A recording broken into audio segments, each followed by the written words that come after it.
Welcome to In My Opinion 4, Saints Row 4.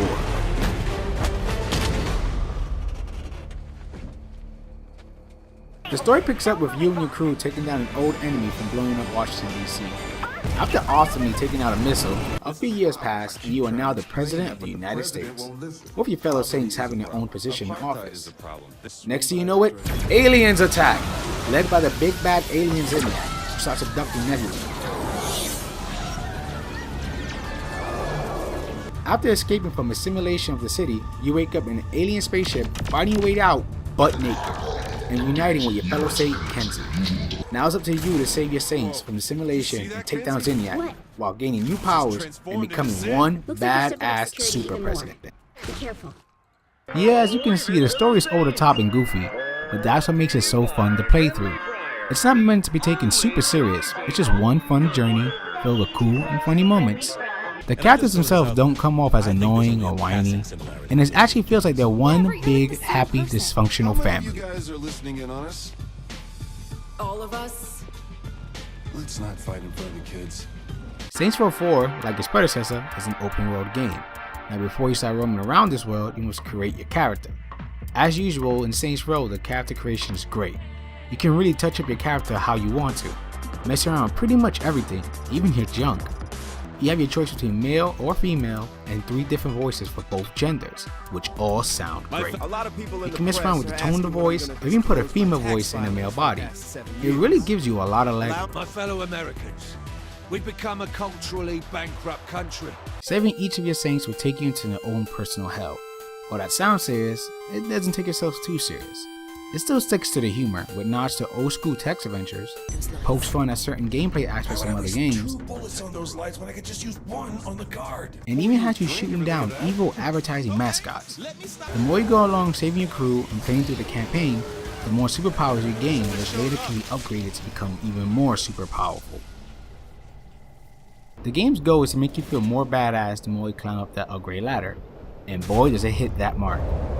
Is anyone counting these kills? Nothing more awesome than to run at super speed to then jump and see how far you can go.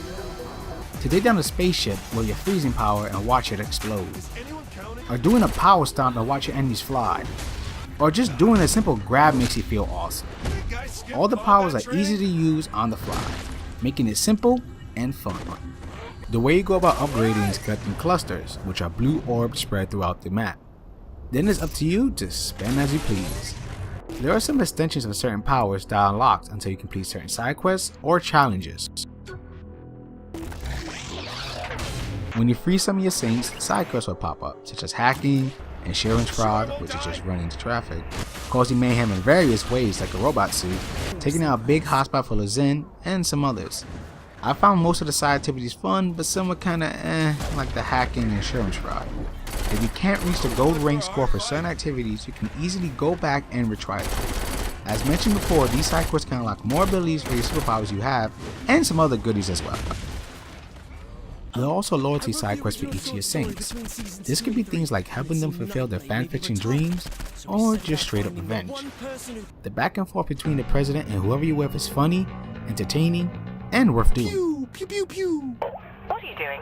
Pretending to shoot stuff. The reward for doing this is getting a superpower version of that character with a snazzy new outfit. You can call this character for backup anytime you want while on your campaign of destruction.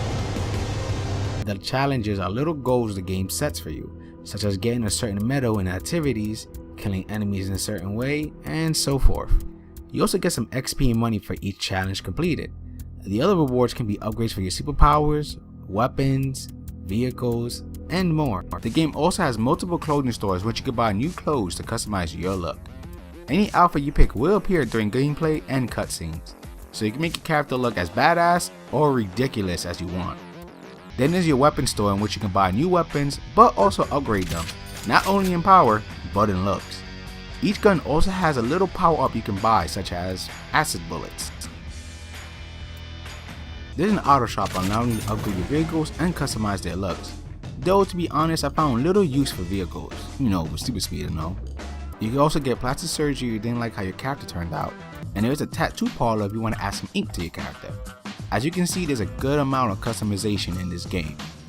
You also have little collectibles laying around besides the blue orbs. You can find audio logs from the Saints, which give you some insight into characters and what they've been up to. Then there's little computers that are around that unlock text adventures about Zinniac's past. You can check all of these out back on the ship.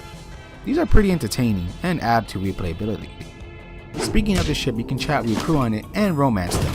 Romancing is basically banging just about anyone or anything. Kinda poking fun at the whole relationship stuff other games tend to have.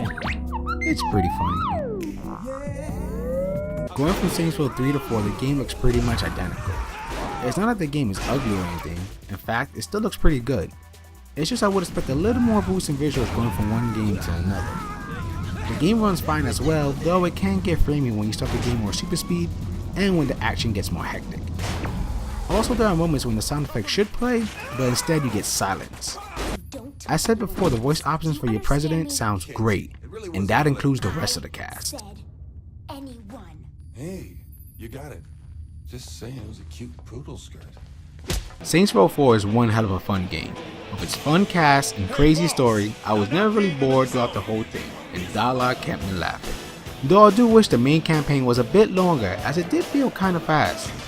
One of the most important things to me when it comes to making your own lead character is, does the game make you feel important, and does it give you some badass moments? Well, this game does both.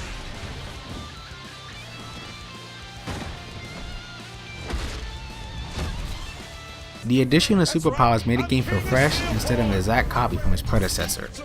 Your replayability comes from the collectibles spread around the city, thankfully the game gives you an item making it easier to find these things, and trying to get a high rank on the side activities. Like I said, the game does have some technical downsides, has some frame rate issues, sound issues, and not much of an improvement on the graphic side, but it didn't really affect my overall enjoyment of the game. The game really lets you be as destructive and free as you want to be. I hope you enjoy my thoughts on this game, and for gaming's sake, keep gaming.